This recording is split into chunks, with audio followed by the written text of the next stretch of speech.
How you doing? Hi, Mom. So we're here at a little hidden gem that somebody's going to complain we're telling you about, but they'll get over it. Cat's out of the bag for a lot of this stuff anyway. But this is, I think it's called cassette put in, right? Cassette? The Yeah. cassette. Oh, dude! The eagle just like swooped down and picked up a fish. No way. Yeah! Please tell me the 360's running. It's running, but I don't know if it will have gotten in. Yeah, it might have. So there's a bald eagle that lives out here. He's been in this area for like years. But we saw him fly down and land in a tree while we were setting up. And man, you got excited. I like that. I like that. Let's keep that energy going the whole podcast.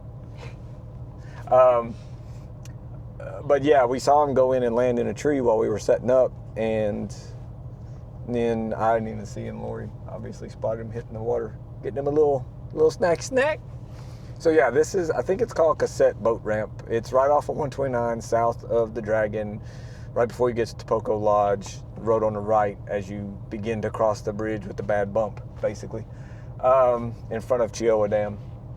And it comes down in dead ends down here, and it's got some campsites that are sort of like first come, first serve, little concrete picnic tables beside us here, boat ramp to put in on this lake. And this is the lake that you see from the overlook at the other end of the Tail of the Dragon. When you're up there at the overlook and you look down, you see the dam and the lake.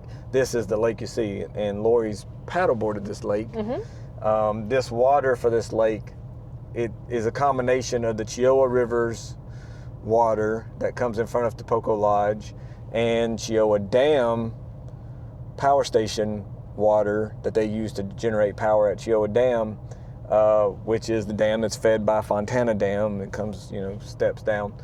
So those two streams come together right back there under the bridge that is 129 south, and then they flow down to where you see the overlook water, and then they keep going down to Chilhowie Dam. That's Calderwood Dam that you see from the overlook, and then they go down to Chilhowie Dam, which is the one that's right beside the road as you keep going out 129 north towards Knoxville. What is this, like 3 miles or something like that, is what I've heard? To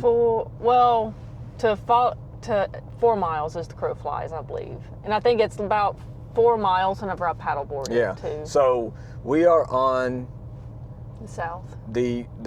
We're south of the Dragon by like 3 miles, okay, up to the state line where the Tail of the Dragon actually begins. And from there, it's 8 miles to the overlook. So you figure 8, 9, 10, 11. We're about 11 miles from here to the end, to the overlook on the Dragon if you drive the road, and we're 4 miles if you take the water. That's how much of a direct route the water is versus the road circling around. And this water is really cold. It comes mostly, I think, out from under the power station at Chiowa, and that pulls off the bottom of a pretty tall dam to generate the power and get the pressure that they need to spin the turbine. So the water that comes out of there is like 50-something degrees. You've been in it with the paddleboard, but I know you don't really like spend time in the water proper. I did cold plunges at this boat dock, Yeah, too. and we rode the jet skis out here. And I fell off of mine one time and I about locked up. Like, she had to come rescue me quick on her jet ski, because I was like, yeah, it was freaking cold. But then as you go on down, it takes probably days, weeks, I don't know how long for the water to traverse the entire distance and flow from this end to the other end.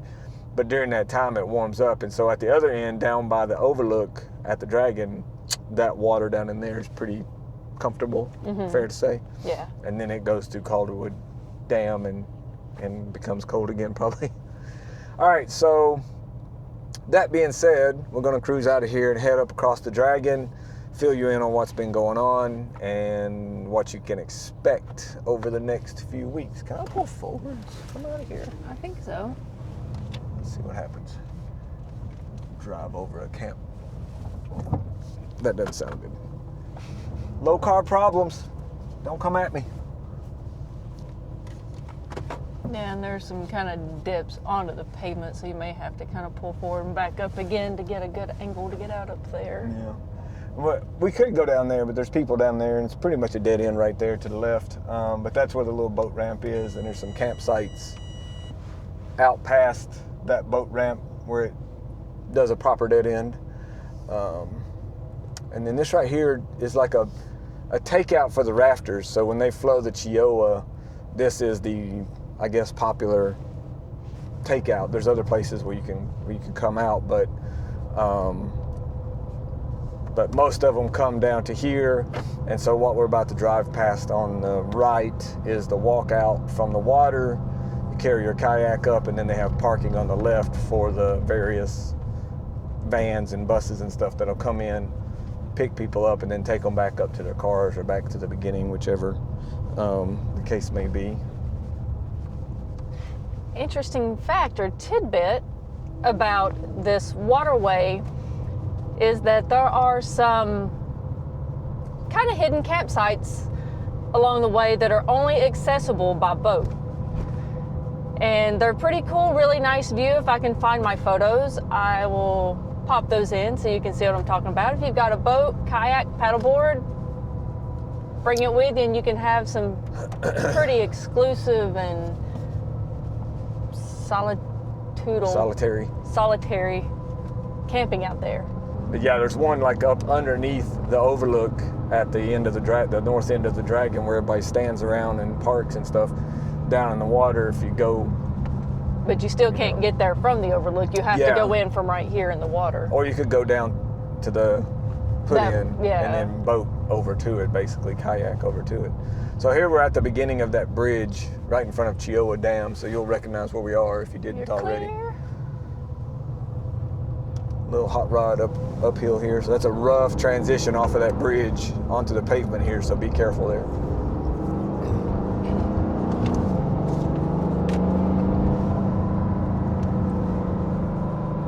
So it has been gotten a bit chilly since the last episode. Yeah, we had some snow and then it warmed back up again. It was pretty nice this weekend, up around 70, high 60s. And with the little bit of snow and weather we had, I feel like that's kind of the catalyst that brought the rest of the leaves down. And so everything's pretty well barren at this point. There's a few of the late turners that are still hanging on to their leaves. Yeah, the road is, even though a lot of the leaves have fell, still some haven't. The road's pretty clear, considering that this is sort of post-leaf change, leaf falling time. All of the traffic and stuff, I guess, that these roads see helps keep it blown off and keep it clear. So, unless you're coming through at a weird time, the road is not too bad. Still, this is the time of year where we remind people to watch their grills and stuff on their bikes and their cars and make sure that they're not all clogged up with leaves, especially if you're following other people and the leaves are being blown up in front of you and then stick to the grills and stuff and block the airflow. Things can overheat this time of year, but yeah, road's in pretty good shape. They did a little bit of pre-salting for that snow we had earlier. Well, this time last week where there was snow, not a lot, but we did get some, and we posted some photos and videos of that. We can add some in here, but they came through and did a little light spraying. They don't do so much of the granular stuff anymore. It's mostly that brine or water salt spray that sticks to the road a little bit better, doesn't create as much of a traction issue as granular salt. They used to put down salt and sand, which was great when it snowed pretty heavily or iced, but it was problematic for weeks afterwards from the way it would stick around and make things kind of squirmy. So this is a much better solution they have now, where they put down the salt water. It leaves a little bit of white haze, gets on the cars, bikes, but doesn't create much of a traction problem, I don't think. So we're driving past the Deal's Got Motorcycle Store. They're closed for the season as of last weekend. They've got their barriers and signs up. The store is staying open. The Tell the Dragon Killboy store is staying open through the weekend of Thanksgiving next weekend. Yeah. Is that what it is? No, a couple weekends. Yeah, next couple of weekends. So we'll still be open at the store there. and maybe not during the week if it's really nasty or it's going to snow or ice or something like that. There's no point in risking having an employee come out and driving that. But for the most part, it should be open, especially on weekends. Heading up to state line now, so yeah, let's talk about what's been going on, what's been happening since the last episode.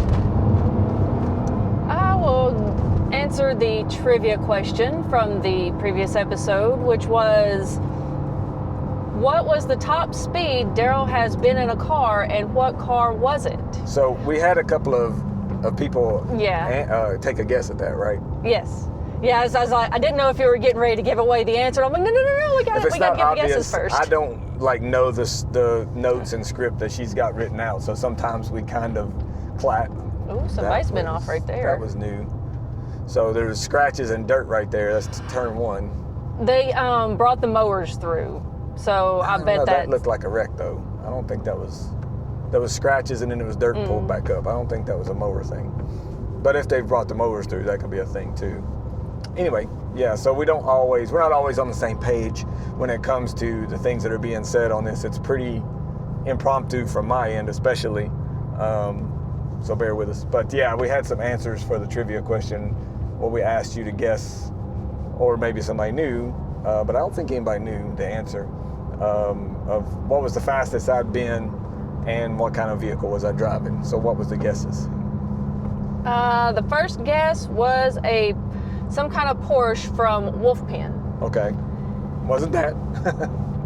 And the second guess was one of Justin from ACW, one of his cars, either the McLaren, the C8, or the ZR1. Right.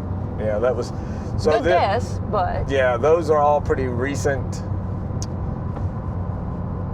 relationships. And this thing that I did when I drove this speed was longer ago, before I'd met either of those businesses, those people. So this was back when I was hanging around with Sharif from Forged Performance. He owned a business that built, and here's the giveaway, GTRs, Nissan GTRs. And they had a shop car that they had built that was making about 1,300 horsepower, I believe. And we were at Jumbo Lair in Florida, in Ocala, Florida, at John Travolta's little neighborhood airport, big neighborhood airport. And I was driving the shop GTR, Nissan GTR, and I went 207 miles per hour in a half mile from a standing start. It's the only time I've been over 200 miles an hour in a car. And it was pretty wild, the airport is humongous. It's especially wide, particularly wide. John Travolta is one of the few actors that has a commercial license, and he flies like commercial aircraft, like 737s or whatever, Boeings. And so the airport is like freaking quarter mile wide, and it's over 1 mile long, I believe. We had a half mile to run and a half mile to shut down, plus a little bit more, I believe. And of course, it's unprepped, it's not a drag strip, so it was a little bit slippery, and we're on drag tires and things like that, but we don't get to do burnouts and warm-ups and things like that. So we take off on cold tires, and you don't go hard at first. In a half a mile event, you want to save the real push for the second quarter of the mile, or, the second half of the half mile. And so you kind of pull away gradually, not too hard. You don't do a drag launch or a dig out, and then start accelerating and just try to keep it to the floor. And that was my struggle, was not lifting, basically. And they had a Motec ECU system in the car, and they could see exact percentages of throttle. And the first couple of times I did it, they're like, you lifted it halfway, it's at 95%, keep the foot down. So keeping the foot planted, the car was gently spinning up to like 120 miles an hour, all-wheel drive, and it felt like I was just driving on grass. Like the car wasn't crazy, but it was sort of moving around until we got well over 100 miles an hour, and then it finally sort of just locks and starts really pulling. But it was an amazing experience. I was like overloaded with adrenaline when I pulled up to the timing booth. I was practically crying. It was so crazy, exciting, weird, dramatic, and just like I said, so much adrenaline. And the guy asked me when I pulled up, "Have you ever been over 200 miles per hour before?" And I said no, and he said, "Well, you have now, congratulations." And he hands me the t-shirt that says Elite Status or Elite Club, 200 mile an hour club from Wanna Go Fast, back when they were in operation. So I got the t-shirt, I still have that, and I very rarely wear it. And got a time slip with the, the times on it and stuff. So good time. Thanks for the, playing along and participating with a couple of the attempts at answers. That was fun. Yeah, and in addition to the running the GTR, that wasn't your first time running at the Wanna Go Fast event. You had done previous runs that were a bit slower. Way slower, yeah. I think your top speed up to that point was like a 142. Right, yeah, it was barely over 140 in the BRZ. Yeah, so the blue BRZ we have was built by Forged Performance, and we would go to these half-mile events and run that car. So there was a little experience going into that, and that's something we want to get into this winter, is kind of give a inside look at some of those experiences and the adventures that we've had over the years. What led to those experiences, like exactly what led to Daryl being the one in the driver's seat of that GTR that was about to go 200 miles an hour. Right. Why wasn't it the owner of the car, the tuner, one of the builders, or somebody that had experience in racing? It's like, how did Daryl get to be that guy? It's like, yeah, because they were good, they're all good drivers.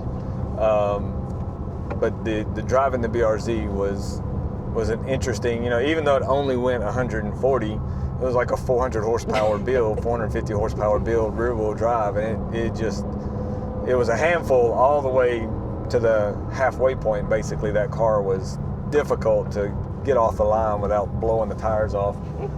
It was funny, everybody loved that car when we'd go to those events. And there was so many more expensive cars and crazy builds and 2,000 horsepower Vipers and all this stuff. And everybody would come over and look at the BRZ. They just loved it because it was like, I guess, attainable. They would look at it and be like, I could have one of these, of all this stuff out here. So it was pretty cool to have a car there that got so much attention. Yeah, so if you're interested in hearing more about those experiences that we've had in the past, and even getting some of the guys to come on that helped build the car, the owner of the car, let us know, and we'll see if we can't work that out for you this winter. We've met some really fantastic folks in our 20 plus years in doing this. We've kind of been creating content and sharing it before it was a thing. Now it's time we can share some of the things that maybe y'all hadn't seen from the past or we hadn't shared before. Right, or there's stuff that, we've got constantly new audience that hasn't seen a lot of that previous stuff. And so even if it's something that we have posted out before, sort of refresh it and put it back out there. A lot of people probably haven't seen it or forgot about it, would enjoy watching it again. Over 1,000 videos on our YouTube channel, so there's a lot there. Yeah, and thank you to those that have opened those doors for us, that have encouraged us, supported us over the years.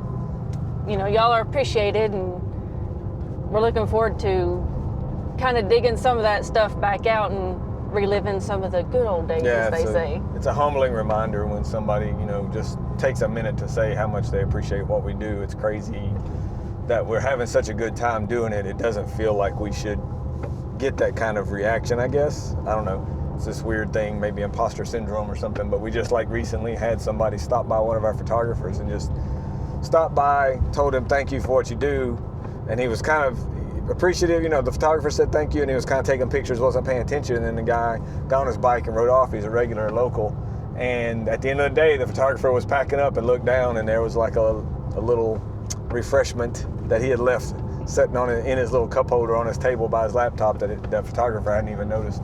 That was really cool. So stuff like that, we really appreciate you guys just letting us know that we're doing the right thing, and keep at it, and we will keep doing it. Speaking of the photographers, let's get into some of those highlights. We've had the peak, the pop, the final hurrah of the leaves. They have done their thing, they've blossomed, and now they've fallen. More or less. It's still pretty though. Right now at least. It'll get very stark and colorless here in another couple of weeks. But I love it right now. It's so dark, orangey brown, yeah. But some of the photos were, the highlights were pretty, it was hard to talk about anything else besides the freaking color. It was just so banging, in the pictures, man. Yeah. It's like I caught myself just trying to think of something to say besides pointing out how pretty the colors Just, were. wow. It Wow. looked like a painting. Looks like a painting. Oh, and some of the early morning shots with the fog. Yeah, those are cool. Those are so. Hey, Can I say, old Jackson. What's up? Let's see, the Toge Fest has come and gone. I think there was a few maybe hiccups, some bumps here, being the first year of a New owners. new owner rebranding of sorts. But overall, I feel like it went pretty well. Yeah, it was a little smaller than it had been normally. They kind of split up into 2 weekends, and so part of the crowd came the weekend before, and then part of the crowd came the weekend proper, and so it wasn't as jam-packed as it had been the past couple of years, which wasn't not a bad thing. Although Saturday was not without incident. I think they had 3 of them, like bam, bam, bam, right at the end of the day, Saturday. So Off-roads, nothing serious though. There I don't wasn't think any so. like serious injuries or anything. Yeah. see, we also had the 50th and final Dragon Rally of the, not 50th for the year, 50th total Dragon Rally, but the final one for the year, Yeah, which he's happens been to be doing the those 50th. 2 or 3 years, I guess. So yeah, the 50th total. And the Visit Smokies, I keep on saying Visit the Smokies, but it's visitsmokies.org, who is here with Carl, otherwise known as Bigfoot. They have released their footage that they captured of Bigfoot here. And I mean, my butt happens to be getting to sit right where Bigfoot's butt was. I mean, that's Yeah. pretty cool, y'all. I posted a link up on the social medias too, so you can check those out, and we'll have it in the comments as well. Which I want to take this moment to say thank you for interacting with our video. It helps a lot with the algorithm. As always, we appreciate you guys. Just something, click on like, rewind, share, especially share and comment. Those things do big things for our videos, so we really appreciate you guys interacting in some kind of way. And as Daryl mentioned, we had a little bit of snow since the previous episode. We got the AMG out in the hopes of getting some really stellar, cool snow photos, which we still got some pretty okay stuff, but the snow fell a little short by the time we got out here. Yeah, it wasn't as dramatic as I was hoping. It's hard to predict. I didn't want it to be too heavy. We were on tires that are not really snow happy. So snow-friendly tires. So I didn't want it to get too sketchy. I was just trying to catch it while there was snow falling at that perfect moment. It was not to be that day, but we'll get more chances. Ooh, and something really cool that happened that doesn't happen a lot, and it wasn't exclusive to this area. A lot of people got to see it, but the Aurora Borealis was visible with the naked eye. Yeah, in this area. Mostly the first night. They thought the second night might be more intense, but we went up along with a few other people, got out and tried to capitalize on the second night after seeing that first night, and we went on the Skyway, but it was flop that night. We didn't really get much. That is the second time that we've been able to see the Aurora Borealis. Am I saying Aurora. Aurora? She keeps wanting to say aura. Yeah, I like making up my own words. I like That's how we do it. Works for me. But earlier throughout my life, I don't remember being able to see it, and we've got to see it twice. Both times, which the most recent time last week was more visible with the naked eye. And it was more purple the first time. This time it was a little more red, I feel. But that's pretty cool, We don't have to travel to Europe to see it. It's coming to us now. Europe's not where you go. Oh. You go to Antarctica or Alaska. You go Iceland. north. Yeah. So you can call it Northern Lights if it makes it easier on you. We don't have to travel to see the Northern Lights. They come to us just like the car show. They're still, that's nothing compared to what they look like though up north proper, where you get to really get to look at them from straight below. Like we're seeing the fringes of the red, but they get the green and almost like a white So what you're saying is we need to go to like Iceland. Absolutely. Or one of those there's cruises that go up to try and see the Northern Lights around Alaska and stuff. So you can be like on a ship, in your room, warm, until you're ready to see them, and then you jump out, look up, you're in the middle of the ocean where it's nice and dark. And get a good view of the lights. But I've always been fascinated by them, and the videos that I see, I always assumed that they were sped up. They move fast, like faster than I would have thought. And those videos are typically not sped up. They're just moving around and stuff. So I would be, I'm sure, blown away if I could see them in person. It's got to be trippy. But I'm grateful we got to see some down here. Just the glowing red, streaks in the sky and stuff were pretty cool.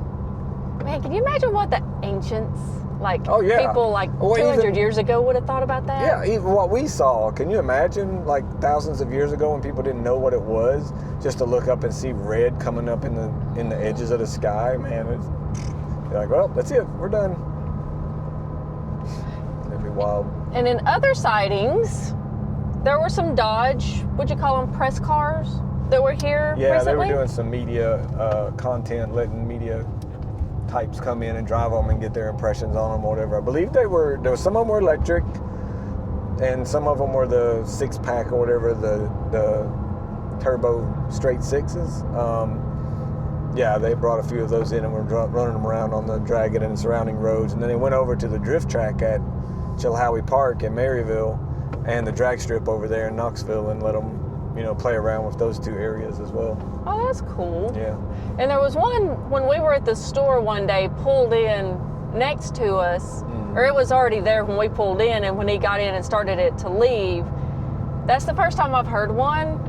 It was one of the electrics, and it's got that loud artificial V8. Yeah. It's an artificial exhaust sound to get your attention so you don't get run over by the things that otherwise would be so quiet, I guess. That's the only thing I find agreeable about it. It was pretty, it was pretty aggressive. But they're a very divisive car, man. People love them or hate them, or I guess, I don't see a lot of people who love them. They're like, it's cool, I like them, and then there's a lot of people who don't like them. So maybe in time it'll grow on them. I know a lot of cars over the years have not agreed with me in pictures or before I really saw them in person, and then I would see them in person or after spending some time adjusting, adapting to their style, then it became more agreeable with my palate, so I don't know, we'll see what they do over time. And the road and track experiences, which I think I've seen about this before, but I didn't know much about it. But Road and Track offers like road experiences, and they came through on the Blue Ridge 500. It's 5 days, 2 tracks. They went to AMP, Atlanta Motorsports Park, and they did the Porsche experience in Atlanta. So they do 5 days of driving, visit 2 tracks, and this particular drive, they went through the Skyway, the Blue Ridge Parkway, and the Tail of the Dragon, which is where we got photos of them. And they had a nice collection of little cars. There was the older Porsche. Was it a Carrera GT, the old Porsche sports car? Yeah, Carrera GT. Carrera GT, that's what it is. Don't see many of those. Pretty rare, yeah. Had one of them in the group, along with some other pretty cool cars. And the Donut Media crew was in the area. Totally didn't know about it until they were like on their way out. And Daryl was out of town. Yeah, I'd gone to Florida that day to film a Porsche project and came back the next day, but they were here the day I was gone. So they were here doing a challenge. They had 3 beater vehicles and a clear bucket mounted on the hood that had water, that had a designated, amount of water in it, or measured amount of water. And they got one of our dragon ducks. Rock on. Thanks y'all for getting a duck. So the object was to drive across the Dragon and back, and don't slosh out the water or the duck. And you'll have to tune in to their channel to see who won the challenge, which I bet that'll be interesting. Yeah. it kind of reminds me of the Initial D stuff in Takumi. Is that how you say it? With the tofu, not sloshing it out. Trying not to spill the water. Turning around down here at the lake. So we're down here at Chilhowie Lake, and we're between Chilhowie Dam and Calderwood Dam. They have the bathrooms here that are normally open, I think. I'm not sure. But yeah, I just want to point out, by the way, did anybody else notice how little traffic is on the Dragon? For those people who are always, oh, Dragon's terrible. Look how pretty it is. It's a Monday fair. But what was it, 10 cars and one motorcycle the whole way across? Yeah. Nobody in front of us, nobody behind us. Middle of the day, was it 2:40 p.m.? So, yeah, pretty common to, get a pretty clear space out there if you're not out here on a Saturday. All right, pulling on out from the parking area here at the lakes. We're gonna cruise back up to the overlook while we wrap up this episode. Go over a few more things. So, Lori, what you got? You've done a few adjustments to the car since you gave your previous review. What adjustments have you made? Good question. Thank you very much. It was rubbing pretty bad on the back corner. The person who had this car before us installed these adjustable collars and springs that keeps the factory struts, whatever, so I can change the ride quality still by pushing the button. But they had them as low as it would go, and so as a result, it was rubbing the back passenger corner and the front driver's corner pretty bad whenever I'd hit a little bump or anything. So I have some scales. I've had some scales for a while for corner balancing cars, and I went down to Justin's shop and got up under there and started checking things first of all for what the balance was, and we noticed that there was a lot of weight being put on to the front left and rear right. So we started adjusting the collars to get it to even out the weight diagonally across the tires, so that it was 50-50 basically, not left to right, not front to back. You can't really control that very much, but you can control with adjusting those collars the diagonal, kind of like a chair with one short leg. It'll teeter back and forth on two diagonally opposed. He's taking a pee. Oh. Two diagonally opposed feet, and so that's kind of what it was doing. It was putting a lot of pressure on those. So adjusted that out. Didn't raise the car up a whole lot, but that back corner was raised quite a bit. Actually, it was suspicious. I'm gonna look some more into it. We also noticed as we were up under there that the bushings are shot in the front control arms, so I got some more of those on. One got delivered, one should be delivered like today, and so we'll be going through it some more and finding any kind of wear items and issues. The steering still has a weird looseness in it. At certain times it kind of comes and goes, so it's unpredictable, which is a lot of fun. Keeps you on your toes. But yeah, after adjusting the suspension and getting that sort of more leveled out, that has helped a lot with the rubbing. I still get a kiss of the tire to the rear fender area once in a while, but it's pretty rare, and have to be going over something pretty aggressive. The sun's lighting that up right there. So are there any mods you've got planned for the future for this car, or is there anything you would even want to change about it? Right. The person who had it before me did almost exactly what I would do, or if I could afford it. I don't know if I would have paid for these wheels. They are crazy expensive, HRE 20 and 21 inch wheels. But if I could afford it, I would have done everything that they did basically. I do feel like the rear wing is a little sized for the aggressiveness of the car and all that, and how it looks. So I am looking at a slightly bigger, nothing crazy, but a slightly bigger rear wing. Okay. It's weird how that Porta-John was hanging out the side like that, but that's normal. Yeah, that I'm kind of looking at. I don't know. There's not much else really. I mean, maintenance stuff, just being ready for anything that we need, and keeping tires on hand. I would like to get another set of wheels for snow tires and be able to enjoy it more. You know, when there's a light amount of snow on the road, get out and do that. But I can't think of anything else. What about you? What would you like to see? Pretty happy with it? Yeah, I think so. I don't think there's anything from the passenger princess point of view that I would change. Have you driven it? No. What, going on having it a month and I still haven't driven it? Not for any real reason. She's just like, whatever, I'm riding shotgun. Yeah. She's cool with it. I'm waiting on him to get the suspension straightened out so I get the full effect first run.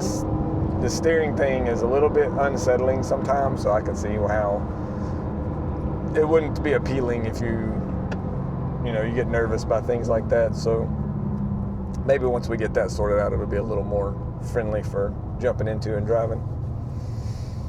Okay, so with that said, we'll pull in here to the overlook and kind of do our wrap up. It's a really cool Stingray there. My dad used to have one of those.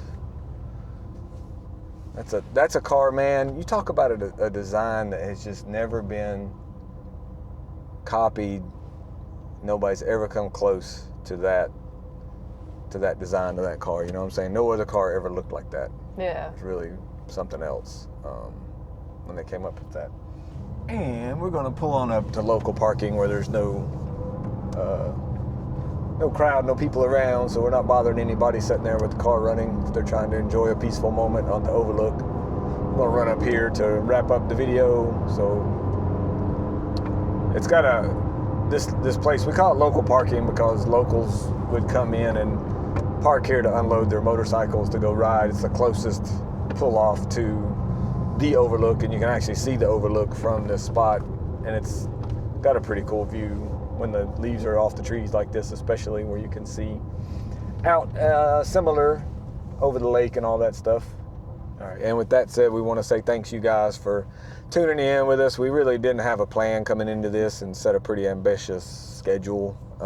Doing this every 2 weeks, it takes a lot of time to plan it, to shoot it, to edit it, and it's been a wild ride. We hope you've enjoyed it. We really are thankful for everybody that's tuning in and listening to us. It's very flattering. We're gonna plan to keep doing it next season, and during the off season we'll do more relaxed schedule, maybe like once a month, and talk about what's going on, but there's not as much excitement up here during that time. It's not a bad time to come check the place out. We don't really operate during the off season. I'm not saying that to generate income. There'll be some nice days where it's going to be very decent and not very busy out here to come out and enjoy the road. So hope some of you guys can do that. But thanks y'all for coming along with us, and we hope that you've enjoyed these shows as much as we've enjoyed making them. We've got some suggestions and links in the comments here that we're going to go over like we do at the end of each episode. So I'm going to let Lori take that away. It's never too late or too early to start planning your trips for next year. Make sure you check out tellthedragon.com. They've pretty much got all the information you could want to know, from where to stay, where to eat. They just did a recent redesign of the website. So if you haven't been there in a while, check out the new design on the website. They use a lot of our photography, but they did a complete overhaul on the website. And of course, they've got all the information and links and things like that for events that are coming up, places to stay, how to plan your trip. And merch online. Info. And they've got all their merch from the store online also, yeah. So they've got their online store. Nice. And we've got the Killboy cabins at Fontana Village. If you're interested in booking those for your next adventure in the area, check out our link. That'll give you a nice little discount. And Club 129 for some exclusive winter content. I've already got some ideas kind of swirling around in the old brain up there. And as always, killboy.com for your dragon photos. Till next time, later y'all!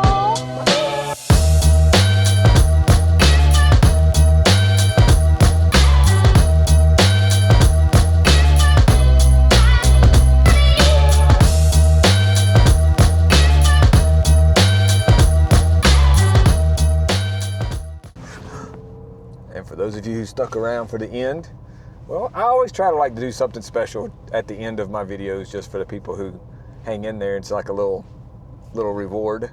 So we're going to try to do the thing where Lori's going to be blindfolded as we drive through the Dragon and see if she can keep up with where we're at, name off all the turns. I know she can, but it's just can be hit or miss. And this is a new car and things feel a little different. There may be a little more exhaust sound. I've got a button I can push to make it a little bit more rowdier sounding. And she may be a little bit harder to hear, but she needs that to be able to tell kind of where we're at, because she's used to a certain pace of driving. And if we go too slow or too fast or it's too quiet or things like that, it makes it a little more trickier for her to know, because the normal style that we drive is what she, knows best. So we're going to run back to the overlook, set up for that, and then we'll be right back. So stay tuned. No pressure. We may not use this, so try to just keep that in mind. Radio's off. Yeah, radio's off. Okay. Wrong time to need to pee. Gotta pee. We'll do it when we get to the store. All right, so here we go. We're gonna make a shot at Lori calling out the curves blindfolded as we cruise across. It will be a little louder than it was before, so she can use the exhaust as sort of a clue.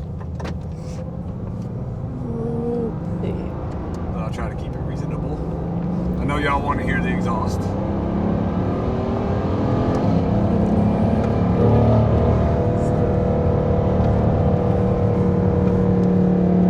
Where we at?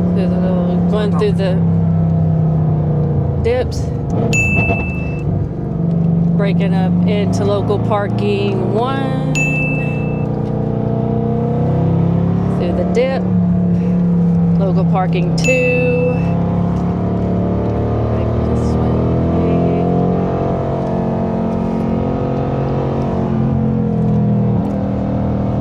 There's a triple apex uphill to the left.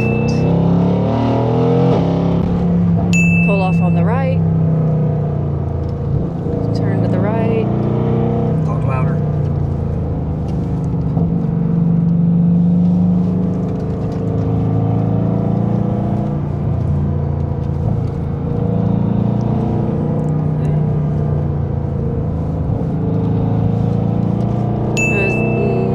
Great bunny hop. And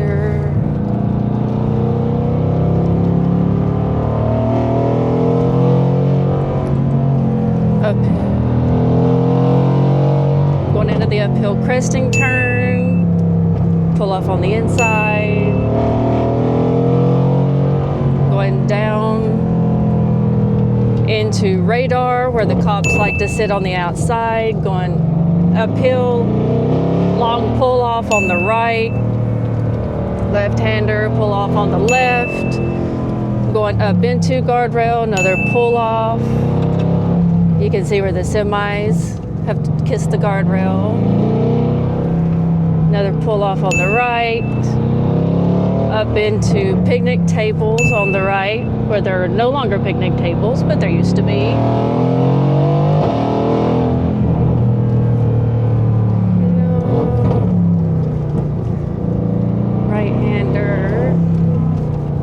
To the left.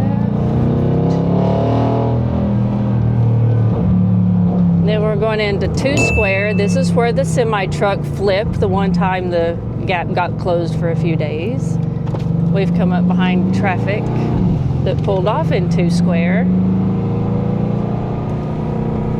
Pull off.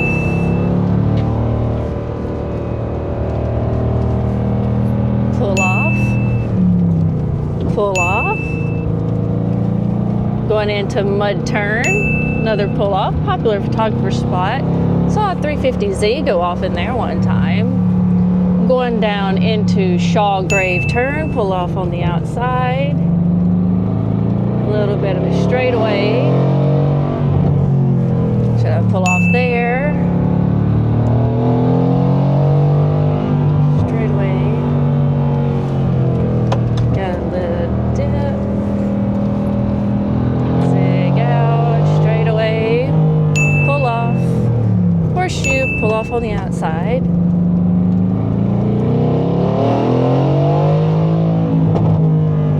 Accelerating into mile marker 6. That's where the Corrado burned all those years ago. Pull off on the outside.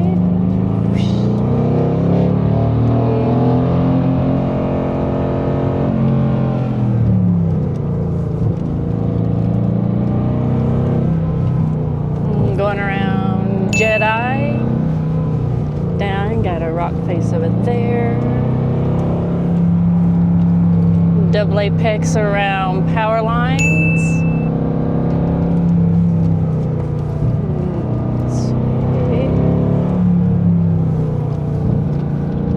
Into this way, you gotta pull off over there.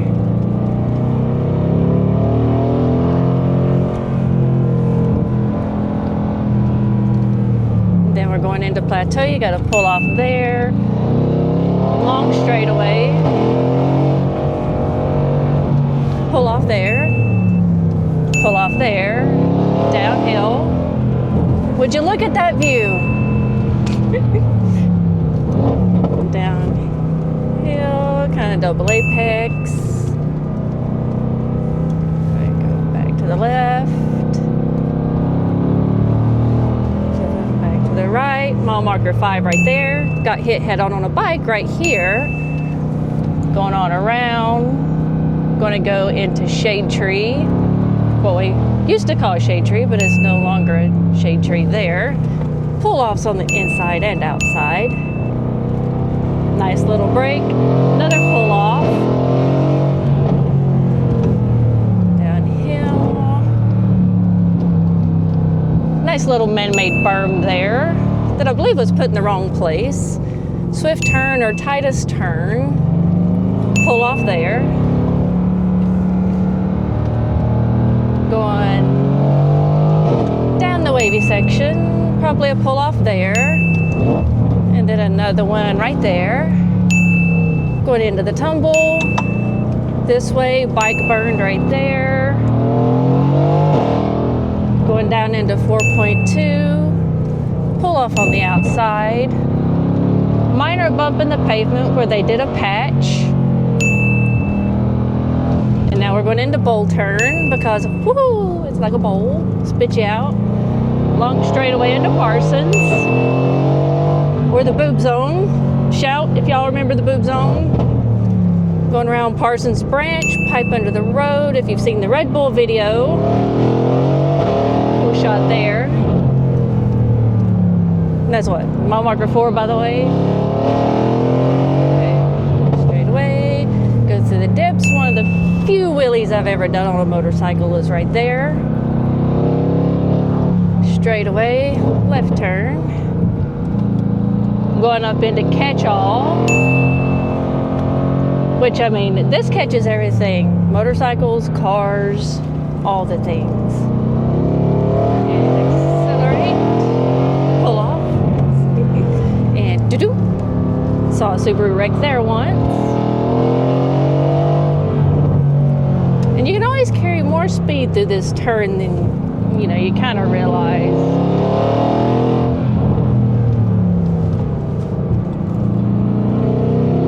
Campsite, pull off, waterfall, pipe under the road, dip sign, pull off, gravity cavity, another pull off, another pull off.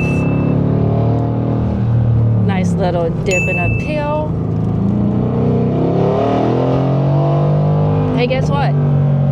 There's another pull off right there. And that's where a car has burned there. Going up the little wavy section into what we call Bristol, which is another pull off right there. Right-hander, pull off right there.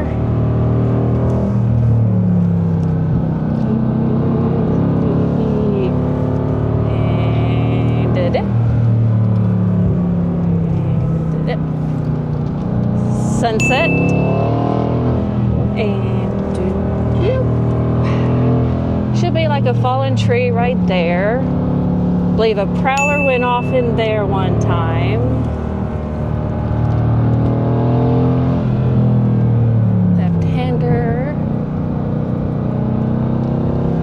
Rags me out a sign to mile marker. An insanely narrow pull off that's only big enough for a motorcycle.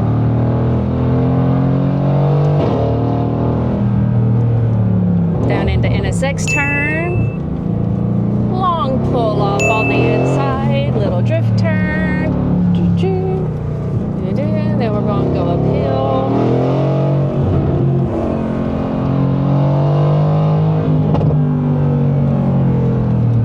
Beep beep guys, Kyle and Tanner's tree. Gonna all the markers on the inside. This is the top of Stonewall. And Stonewall there. My favorite dip turn right here. And now we're going into the one we call the dip. Used to take pictures, pull off there, pull off there. Down into another pull off there. And then down into a dip to the right. Back to the left.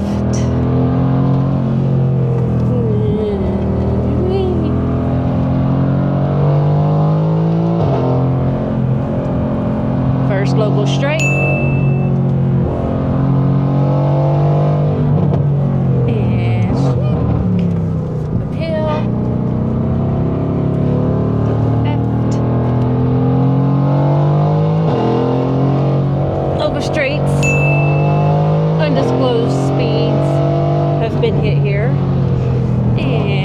Pothole there. The original paved pull off on the Dragon. Around there. Crud corner. Round and up. My favorite sunset photo ever. Gorgeous off view right there. Back to the left.